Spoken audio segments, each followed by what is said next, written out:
Hello friends, this is Jyoti and welcome back to Harishankar. आज हम इस सेशन में यूपीपीएससी 2023 की टेस्ट सीरीज संख्या 8 पर डिस्कस करेंगे।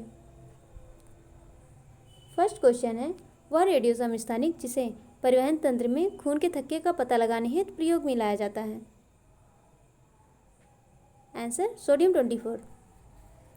सोडियम 24 का प्रयोग ब्लड सर्कुलेशन में जब ब्लड क्लॉटिंग हो जाता है तो उसमें सोडियम का ही यूज किया जाता है, सोडियम 24 का। ऐसे कोबाल्ट 16 है तो यह इसका यूज़ कैंसर रोधी के रूप में किया जाता है, कैंसर उपचार के लिए।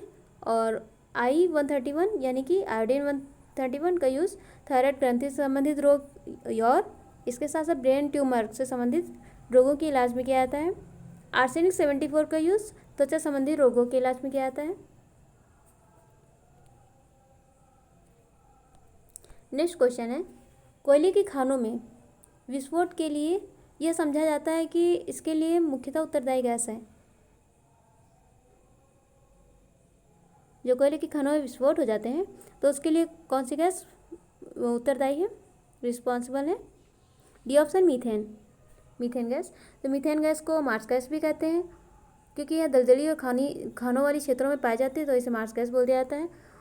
इन क्षेत्रों में पाए जाने के कारण यह गैस काफ़ी ज़्यादा जहरीली होती है और इस मीथेन गैस से बचने के लिए, यानी कि जो खानों में विस्फोट हो जाती हैं तो इससे बचने के लिए वहाँ के मज़दूरों द्वारा सेफ्टी लैम्प का यूज़ किया जाता है। यानी कि मज़दूरों के लिए सेफ्टी लैम्प क्या है? एक सुरक्षा कवच। ऐसे ही एक कार्बन मोनोऑक्साइड है, CO जिसे बोलते हैं। तो कार्बन मोनोऑक्साइड ब्लड में पाए जाने वाले हीमोग्लोबिन के साथ रिएक्शन करके कार्बो हीमोग्लोबिन बना लेता है, कार्बो हीमोग्लोबिन। तो जब कार्बो हीमोग्लोबिन बन जाता है तो शरीर में जो ऑक्सीजन पाई जा रही है उसका स्तर धीरे धीरे कम होने लगता है। ऑक्सीजन का स्तर नीचे और कार्बन मोनोऑक्साइड का स्तर ऊपर होने लगता है। इससे शरीर में दम घोटू जैसी स्थिति उत्पन्न हो जाती है और धीरे धीरे अगर इस पर काबू नहीं पाया गया, ऑक्सीजन का स्तर नहीं बढ़ाया गया, तो क्या होगा कि व्यक्ति की मृत्यु भी हो सकती है। यानी कि यह बहुत ही घातक है कार्बन मोनोऑक्साइड। नेक्स्ट क्वेश्चन है, वह दक्षिण भारतीय राज्य जो अपनी नौसैनिक शक्ति हेतु प्रसिद्ध था। तो नौसैनिक शक्ति किसकी प्रसिद्ध है सबसे ज़्यादा?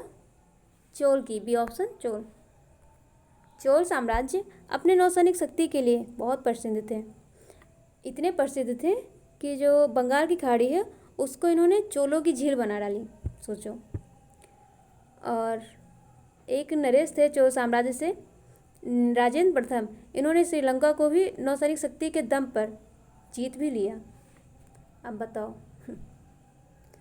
हाँ, चोल साम्राज्य में जो स्थानीय स्वशासन की बात की जाती है, जो हमारे यहाँ अनुच्छेद 40 में बताया गया है, वह चोल साम्राज्य में स्थानीय स्वशासन बहुत ही मजबूत था। स्थानीय स्वशासन जो आज पंचायती राज व्यवस्था के रूप में जानी जाती है।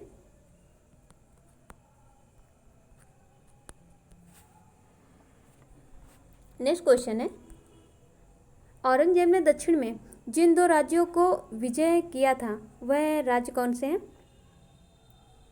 सी ऑप्शन बीजापुर एवं गोलकुंडा। तो औरंगजेब ने दक्षिण विजय के तहत 1685 ईस्वी में बीजापुर के शासक को और 1687 में जस्ट 2 साल बाद गोलकुंडा के शासक को परास्त कर दिया। तो अगर औरंगजेब के बारे में बाकी सूचना ली जाए तो औरंगजेब मुस्लिम धर्म के कट्टर समर्थक थे, जिस कारण इनको जिंदा पीर भी कहा था। और इसी कारण इन्होंने कई सारी चीज़ों पर पाबंदियाँ लगा दी, जैसे कि झरोखा दर्शन हुआ।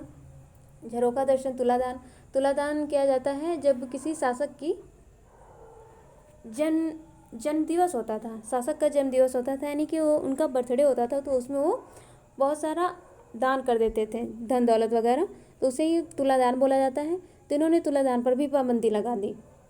और इसके साथ साथ सिक्कों पर कलमा खुदवाना और गाना बजाना, मतलब जो इनके दरबार में सिंगिंग वगैरह पहले राजाओं के दरबार में होती थी, उस पर भी इन्होंने पाबंदी लगा दी। भांग की खेती जो की जाती थी वो भी बंद करवा दिया धीरे धीरे करके इन्होंने। तो इन्होंने ऐसे ही बहुत सारी चीज़ों पर पाबंदियाँ लगा दी।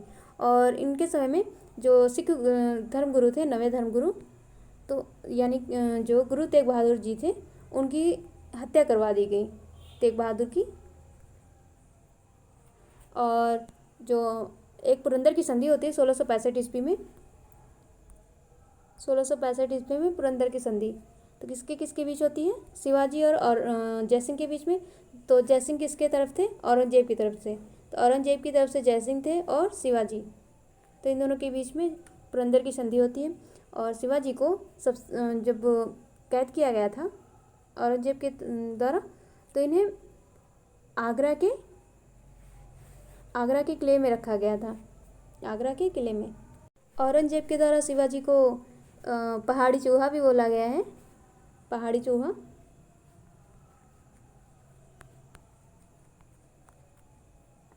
और इनको अगर जाना जाए कि जब इनको कैद किया गया था तो इन्हें किस भवन में रखा गया? तो जयपुर भवन।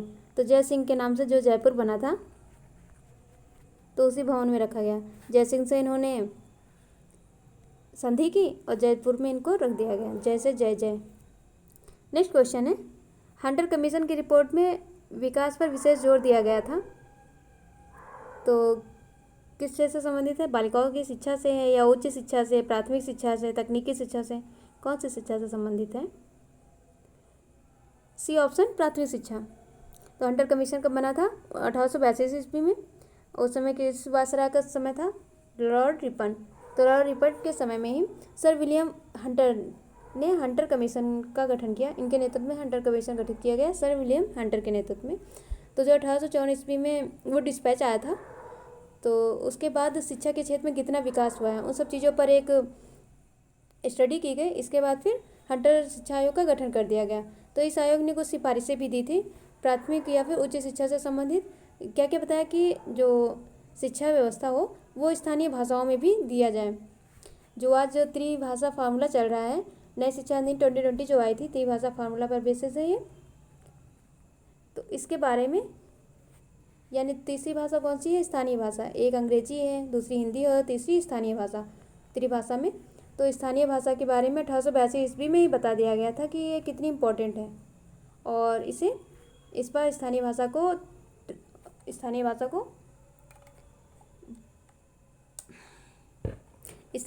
को जो नई शिक्षा नीति आई है, न्यू एजुकेशन पॉलिसी, तो उसमें रखा गया है। नेक्स्ट क्वेश्चन है, भारत में द्वैध शासन प्रारंभ किया गया कब? मॉन्टफोर्ट सुधारों से। तो जो मॉन्टफोर्ट सुधार थे 1999 ईस्वी में आए थे, जो 1919 ईस्वी में, तो उसमें इन्होंने द्वैध शासन को प्रारंभ किया। यानी कि जो राज्य थे वहाँ पर दो तरीके के प्रशासनिक व्यवस्था चल रही थी, एक थी आरक्षित और एक थी हस्तांतरित। तो दो रूपों में चल रही थी। तो राज्यों में कैसी स्थिति उत्पन्न हुई? द्वैध शासन की।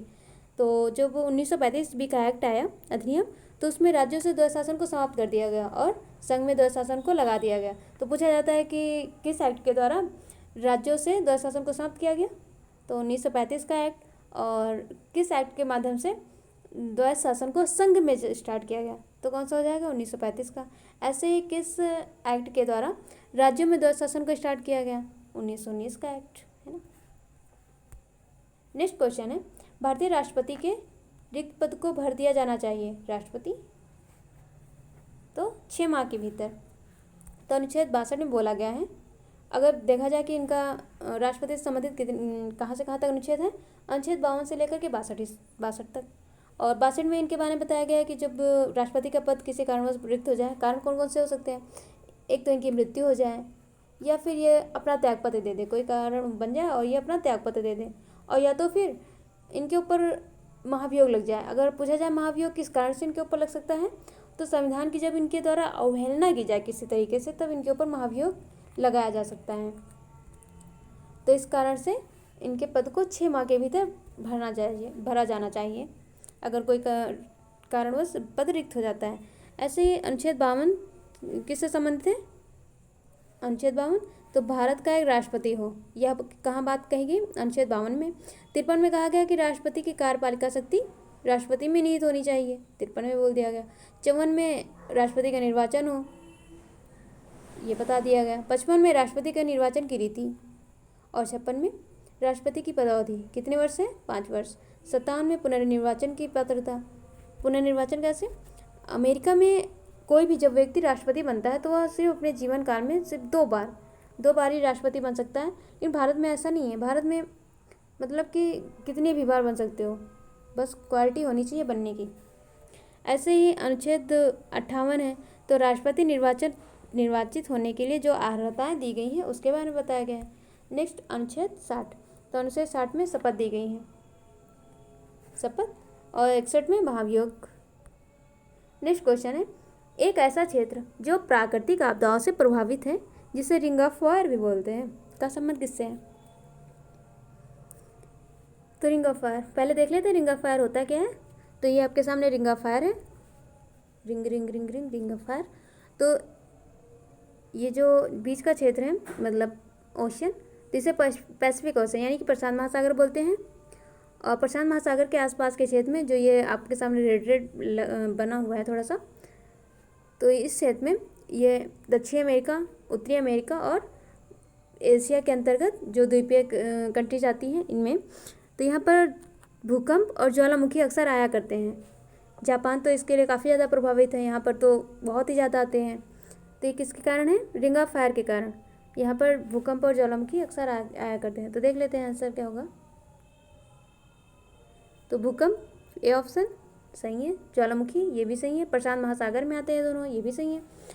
और जंगल की आग, तो प्रशांत महासागर में कोई जंगल वंगल तो है नहीं, तो ये गलत हो जाएगा। तो आंसर क्या हो जाएगा? A option. चौथा वाला जो डी ऑप्शन है वो एलिमिनेट हो जाएगा, जंगल की आग। तो इससे 2 ऑप्शन ऐसे एलिमिनेट हो जाएंगे, बचते हैं कौन? बी और ए। तो ए में भूकंप है तो ए ऑप्शन हो जाएगा। नेक्स्ट क्वेश्चन है, आपको सुमेलित, इसमें कौन सुमेलित नहीं है ये बताना है। तो शिवकीला कहाँ पर है? हिमाचल प्रदेश में। हिमाचल प्रदेश में शिवकीला दर्रे से ही सतलज नदी निकल के आती है, शिवकीला दर्रे के पास से। और बोमडिला दर्रा ये कहाँ है? अरुणाचल प्रदेश में है। नाथुला कहाँ है? सिक्किम में, यानी कि ये मेघालय गलत हो जाएगा। और जोजिला कहाँ है? जम्मू कश्मीर में।